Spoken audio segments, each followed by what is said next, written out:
I think that a very positive thing about a camper van, one of the aims of the camper van is to be small and compact. Of course, it depends what you're using it for, but when it's small and compact, you get it into smaller spaces. It doesn't take up too much room and it's much easier to drive.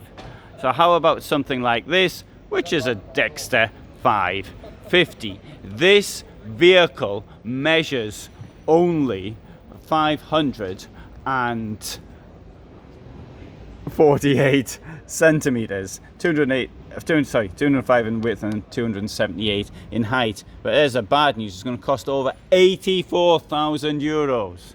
This can sleep 4 and it can carry well in excess of 500 kilos of payload. So what's it got? I like this layout very much, as I've said in the past. The layout dates to the 1980s. A friend of mine's got a van like this from 1996, although it was built on a Sprinter in his case. But this to me has so many possibilities. Now, sleeping 4 I think is a bit unnecessary, but if we took these benches out, what could we put in their place? Right, so the bed is up here.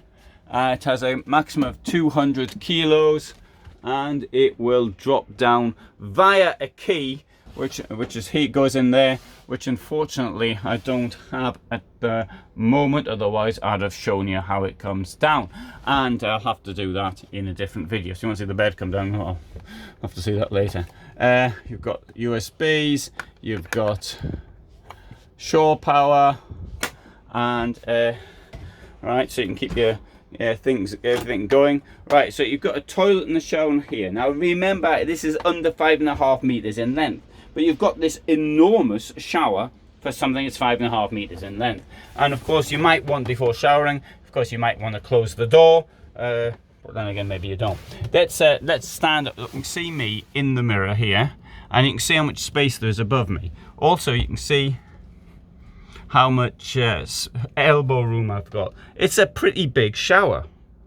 So this is all pretty positive. There's even a fixed sink in here, and there's a bit of space to keep more than all your stuff you might need in the shower, as well as up here as well.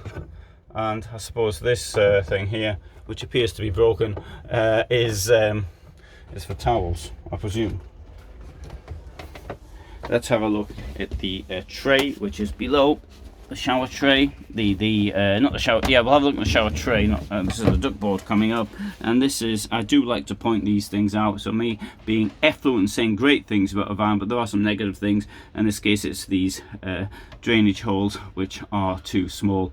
One, I think, from my many years of experience, one does need larger drainage holes. 2, that's great. What's not so great is here, there seems to be a problem with this one, which might require attention. And this part here seems to come away. In being positive, I also have to point out the facts. Right, let's come into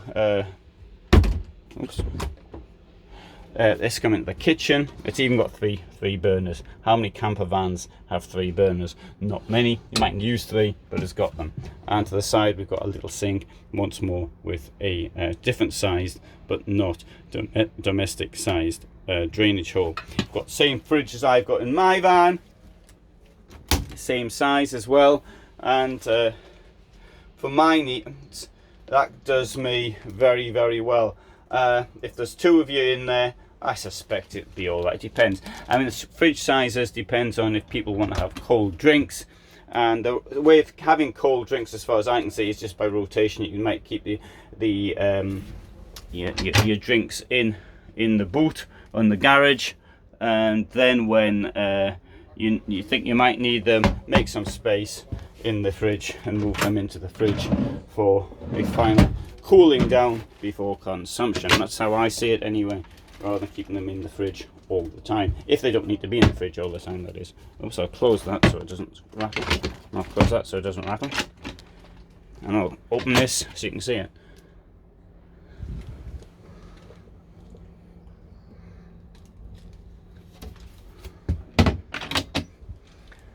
Alright, so and up here as well.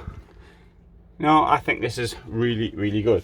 Another large storage compartment is behind this. Now, the ladder is needed to climb up into bed, and the bed will be at this level here, like that. Roughly where this is here. So, I'll move this to one side, and in here, you can see we've got a wardrobe and a lot of space for your clothes. Now, camper vans much bigger than this don't have this much space for their clothes. You also get some good advice. If the thing catches fire, it tells you to evacuate. I bet you wouldn't have thought of that if it hadn't been written there.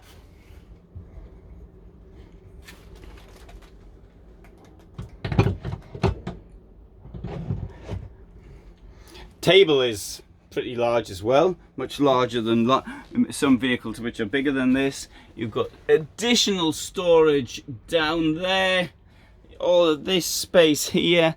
Now these, they can make a bed out of this. The problem is this: when you make beds out of seats, their main function ceases to be a seat and becomes that of a bed. And to be quite honest, unless you're particularly tall, they're not super comfortable. Unless, like myself, I sit cross-legged. I don't sit with my legs hanging off the chair. I do this for my back, to give my back support, and so my back doesn't hurt, which happens to people of my age, or in many cases considerably younger. So that would suit me, but it doesn't suit most people. And so this, okay, I'll make that point. It possibly isn't too comfortable. Under it here as well, we have got a bit of storage under there. So really, you know, very good. Lots, and you can move. This is all part of the bed construction. But I really think that you got the bed at the top. I can't think what else could go in this position if that were taken out. Anyway, it's a tried and tested means. It works. It's been done for 40 years plus. So why change it? Here we've got mosquito net. Can't live without a mosquito net. And you can see at the top you've got when you're in the bed that you've got a window. Got skylights in the roof. Here at the back, you've got this thing here, which is to aid you taking out the toilet cassette, and there's a bit of storage underneath. You've got your fuses there. There isn't space for a bike. You'd have to get a bike rack for that. Oh, there's also a ladder so you can get yourself on the roof. I think this is a really, really nice vehicle. This would suit me down to the ground. And bear in mind how small the footprint of it actually is. So 548 times 206, you know, you can park that just about anywhere. So very positive marks there from me for this, the Dexter 550. Thanks for watching. Hope you found that interesting, and all the best from me in Dusseldorf.